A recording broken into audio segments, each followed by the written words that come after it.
Hello दोस्तों, आपका स्वागत है आपके अपने अरब इन्फो हिंदी यूट्यूब चैनल में।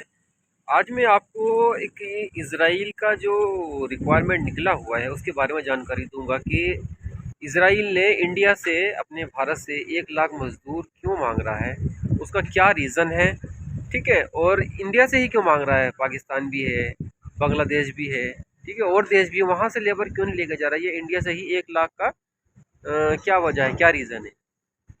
तो इसी के बारे में मैं आपको एक जानकारी दूंगा, पूरा एक्सप्लेनेशन दूंगा, एक एक जानकारी आपको दूंगा। ठीक है, तो जो हमारे इसी तरीके की जो गल्फ से रिलेटेड मैं जानकारी देता रहता हूँ, तो जो हमारे नए व्यूवर्स है वो प्लीज़ सब्सक्राइब लाइक शेयर ज़रूर करें, और आपको पूरा वीडियो देखिए, स्किप ना करें, तभी आप पूरा समझ पाएंगे। और वीडियो अच्छा लगे तो लाइक करिए। ठीक है, तो चलिए चलते हैं वीडियो की ओर।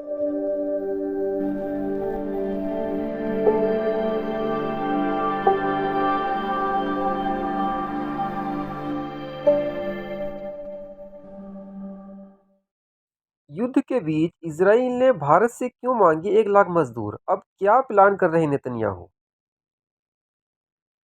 इजराइल पर हमास ने 7 अक्टूबर को हमला किया था।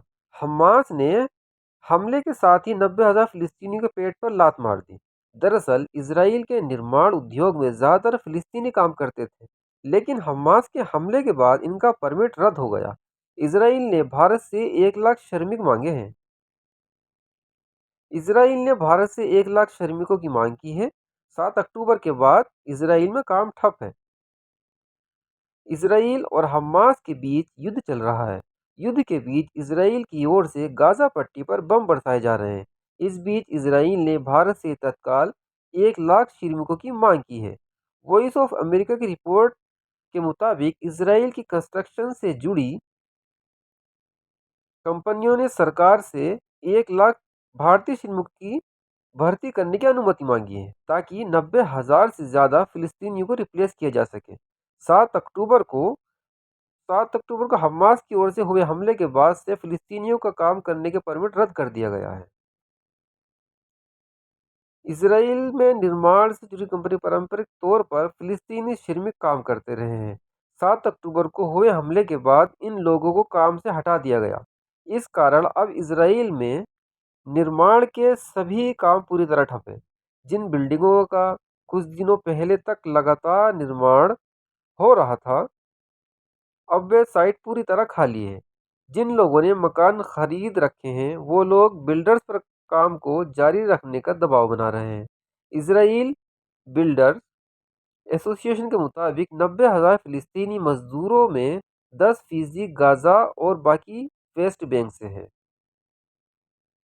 भारतीय मजदूरों को लाने की हो रही है बात। इसराइल बिल्डर्स एसोसिएशन से जुड़े लोगों ने कहा कि हम 50,000 से 1 लाख भारतीय मजदूरों को लाने के लिए सरकार से बातचीत कर रहे हैं। हमास के हमले के बाद कई फिलिस्तीनी जो अभी तक इसराइल में काम कर रहे थे, उनके सामने भी मुश्किल खड़ी हो गई है। एक शख्स ने कहा, मैं होटल पर चाय पीता हूँ, घर जाकर खाना खाता हूँ और फिर होटल पर अपने दोस्तों के साथ रहता हूँ। मेरे पास अब काम नहीं है। फिलहाल अभी इसराइल में जो निर्माण साइटें चल रही है, उनमें ज़्यादातर चीनी नागरिक है। भारत इसराइल के बीच हुई थी डील। इसराइल ने पहले ही भारत से श्रमिकों को बुलाने के लिए डील की थी। मई में इजरायली विदेशी मंत्री एली कोहेन भारत की यात्रा पर आए थे। तब दोनों देशों के बीच एक समझौता हुआ था, जिसके मुताबिक इसराइल में 42,000 श्रमिक भारतीय श्रमिक जाएंगे, जिनमें से 34,000 कंस्ट्रक्शन फील्ड में काम करेंगे। इसराइल का कंस्ट्रक्शन बाजार भारतीयों के लिए नया होगा। इसराइल पहले से ही फिलिस्तीनी कर्मियों के बदले विदेशी श्रमिकों को लाना चाहता था। देखिए, ये थी पूरी जानकारी कि इसराइल क्यों भारत से 1 लाख का रिक्वायरमेंट किया है, लेबर का, कि लेबर चाहिए उसको।